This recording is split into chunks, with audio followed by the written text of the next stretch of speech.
Live, live, live, live. Okay, I'm just like watching all the screens here. And I can't be in some kind of fancy studio because otherwise I'd take myself too personally. So clearly I stuck myself in the garage here. I've got two screens going, so I'm going to go back and forth between the two of you. This is just going to be a short little congratulations to the couple that I'm working with. One of the couples I'm working with right now. I was working with a couple this evening, and I wanted to hop on here with a little celebration because any of you who've done energy work or seen energy work or seen synchronicity that was so synchronous and so beyond the laws of physics that you couldn't deny it, you're like, that was wild. And hey, Princess Rocket. And do you remember the time? And so this is for those of you who've had those experiences. Do you remember that first time? Remember that first time where you saw something that was like undeniably real, but not at all consistent with the way you had been raised to believe the world was, right? Where you actually got to see a little bit behind. Thank you. You got to see behind the veil. Well, tonight was one of those. It's a breakthrough moment for the couple that I started working with. Where what did I title this one on YouTube? It's like Kink falls into place is with couples, and so I'm going to get to the end and then I can talk about it. But basically the end is at the end when we were working together. The husband, he was lying there on a table, and he was just lying there relaxing and breathing and feeling himself. And she, sorry, this has got a poor connection here, just electronically.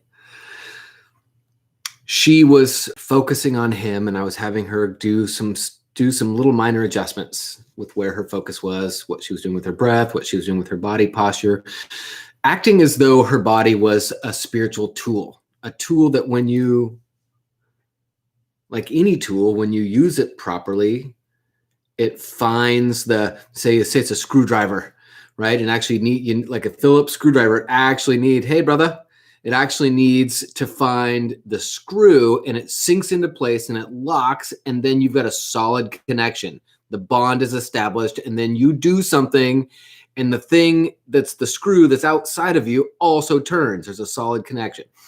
Well, that's part of what I teach, and I like to set up in these exchanges with the couples or individuals that want to learn the actual practical magic of energy work, where you can find a synchronicity, a potential bond that's already there. It's already there in reality, and then how.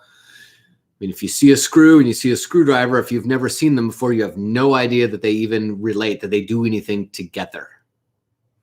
But with a little instruction, to pick up the screwdriver at the right end, go like this, and then get it in place, and then to twist, right? And that'll do something, right? Same thing with this energy work. Same thing if we were all walking around with spiritual screwdrivers. If this thing was a spiritual screwdriver, but we were never shown how it works, we'd be walking around a whole bunch of potential screws, if you will, but not knowing that we have incredible capacity to influence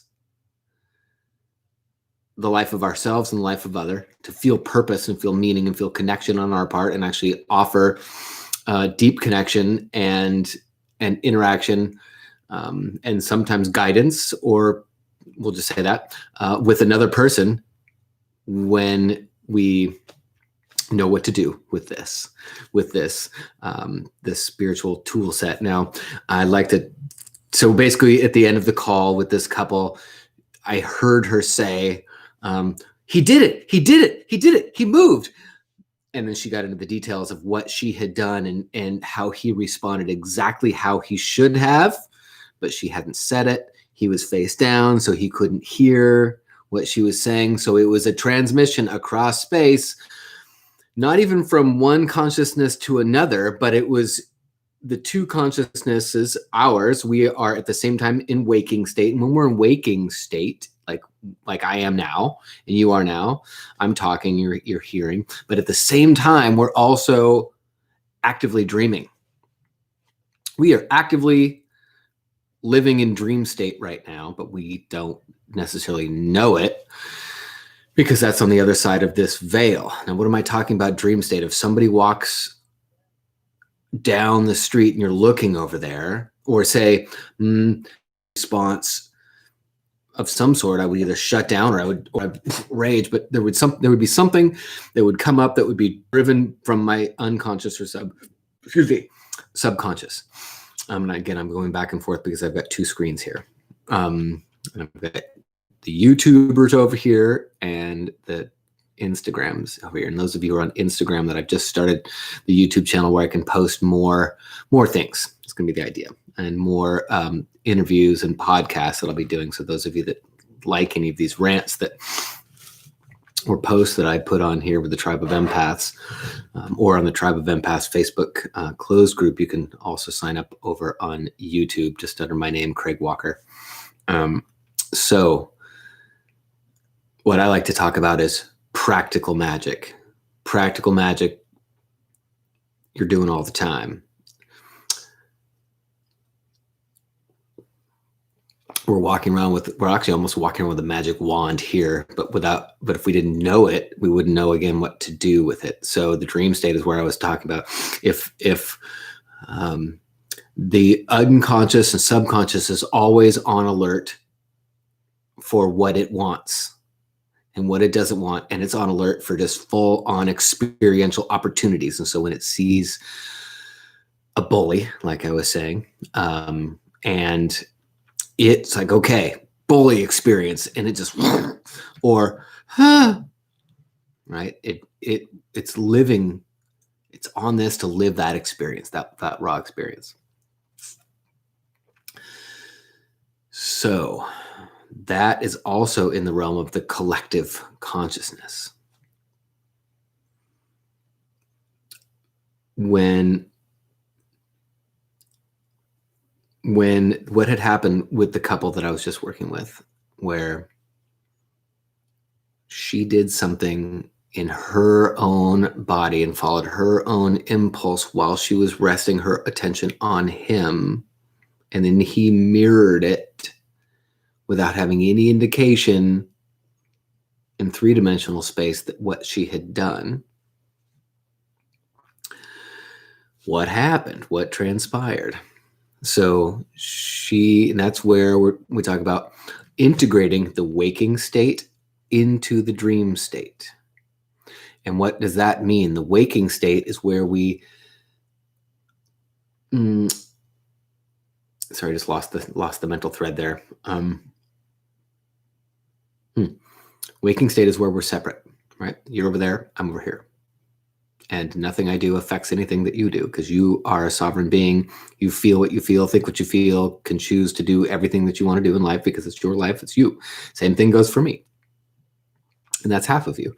The other half of you is got this subconscious thing going on that is living in this collective consciousness that's shared. All right, so it's shared. So as she was following this impulse, he was having access to the same impulse. Now, back again, linking back again, many of you have probably had this experience, especially if you're listening to some of the stuff that I post on here. You've had some kind of synchronous experience that was beyond chance, where you realize the two of you just came together and the synchronous actions were clearly happening before, faster than mental transmission could happen, or so it appeared. So when we take the waking state and then the subconscious, the waking state is our, aware of what I'm doing. Then the subconscious moves around in that the collective consciousness, the collective energetic field. So what is lucid dreaming? Lucid is waking, dreaming is dreaming. I have Italian expressive hands. Sweet. The collective, so waking state is here, and the dreaming state, right, is in the collective conscious. Now, what's lucid dreaming? Lucid dreaming is when you integrate the two. Integrate the two, which is where magic happens. Magic happens in magic is what? It's something that shouldn't happen. When it's like Harry Potter, Star Wars, it's stuff that shouldn't happen in this existence based on the rules and physics, right? I don't think y'all want to look at what's on the back wall over there. I'll just keep showing you. I got some good art over there. Got the motorcycle tires. So I was just changing the screen on the YouTube screen. So magic happens. Magic is a word which indicates a kind of category of things that are in opposition to something else. So magic would be a category of things that that doesn't happen in this three-dimensional space where we learned all about the stuff in physics, right? Physics, we know what the laws of physics do and don't allow for. Mental thoughts stay in here. Acoustic transmissions, sound waves move at a particular frequency. Light waves move at a faster, speed.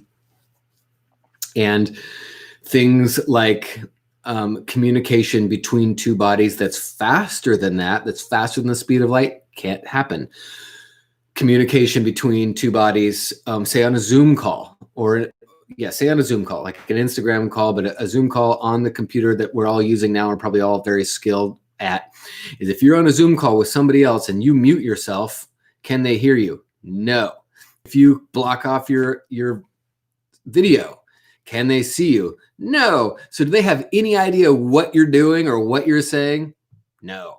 So what happens if you're in that setting, you've muted yourself, shut off your video, and you do something that's very arbitrary and large and out of the blue like this, and the person on the other end of the screen that's maybe even another country does the exact same thing? Well, from the three-dimensional view, that can't happen. It can't happen, right? It's just not possible. Right, we got it. Right, we're educated. We have our degrees. We understand what can and can't happen, except for what the heck do you do when you see it happen? Well, when you see it happen, then you think that you're crazy, or other people think that you're crazy, unless you're like steeped in this stuff. And then I'm just talking conversation you've had years ago. But if it happens, and then it happens again, and then it happens again, and then it happens again, right? Then we start to look for, okay, three-dimensional world isn't everything, especially if there's another way that information and energy is transmitted between people that is outside, that is reproducible, and it's outside of our daily experience in our three-dimensional separate selves. And if it's reproducible, that means there's rules. And if there's rules, that means we can learn it.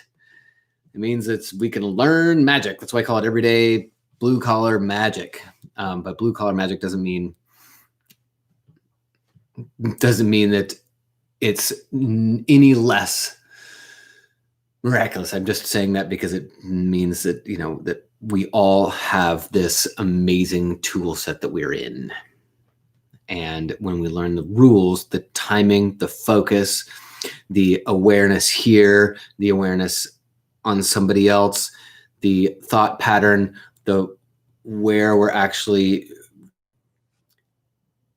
in a particular order, when we are paying attention to somebody else who's receptive, then you've got a pretty good chance of seeing that person,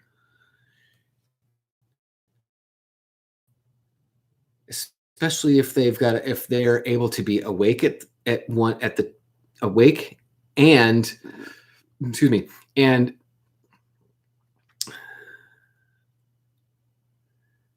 feeling into that dream state, the waking dream state. What I mean by that is, when you're going to sleep, and somebody like nudges you, or you hear something loud, and you kind of wake up, but you realize you were just thinking, but you were also like underwater a little bit. So you were in that waking dream state, that in between. That's a practicable state. And when you practice your way into that state in proximity to somebody else that is also practicing themselves into that state, there's a transmission. Not even a transmission, because the transmission says from one place to the next. Because when you're in collective consciousness, it's almost like you're sharing the information. Because one place to the next actually takes time. And when I'm working with people on maybe another part of the globe, and I have got my camera turned off and my microphone turned off, they respond in a way that doesn't include time as one of the factors for them receiving it, me launching it. So anyway, this was exciting for me to see, because this is one of my highs. This is one of the fun things I get to see, is setting up an experience between a couple other people, and we're all crossing our fingers that it's going to work, right? And then one of the best things is when somebody or both in a couple neither of whom have ever seen that kind of undeniable synchronous connection between the two of them, where they feel it, they see it. And then how do you feel when that's just happened? I mean, those of you who've had that happen in your life, like you can remember just how next level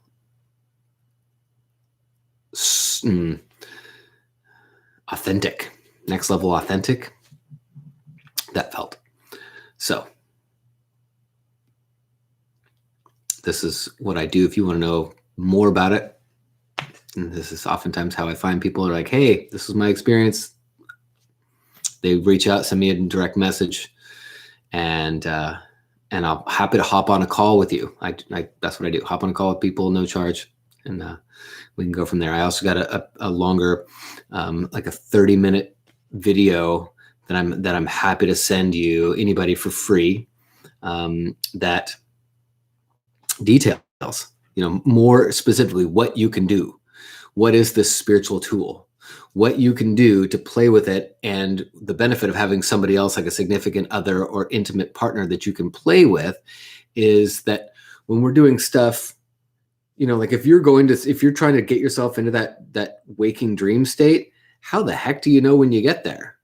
When you wake up the next morning that you passed it, so you can't really get there. And if you're awake, you don't really know if you're anything other than awake. Enter the significance of having another intimate partner that you're playing with, as if they're actually also playing in that realm, and they then start to move. What I talk you through is how to watch their body as a biofeedback indicator, because they're tracking you, and we can set that up as an experience. So we set that up as an experience where the two of you bond together energetically, and then you're watching how he or she moves, how he or she breathes, and with them. And as that happens, you have a dial basically that tells you you're getting into that deeply connected space. And you start to learn how to balance it there, just like on a bike, just like on a skateboard, just like on a surfboard. Like you miss it for a number of times, and all of a sudden something figures it out in your body, and you start to feel that sweet spot. And the more time you start to spend in that sweet spot, the easier it is to get there.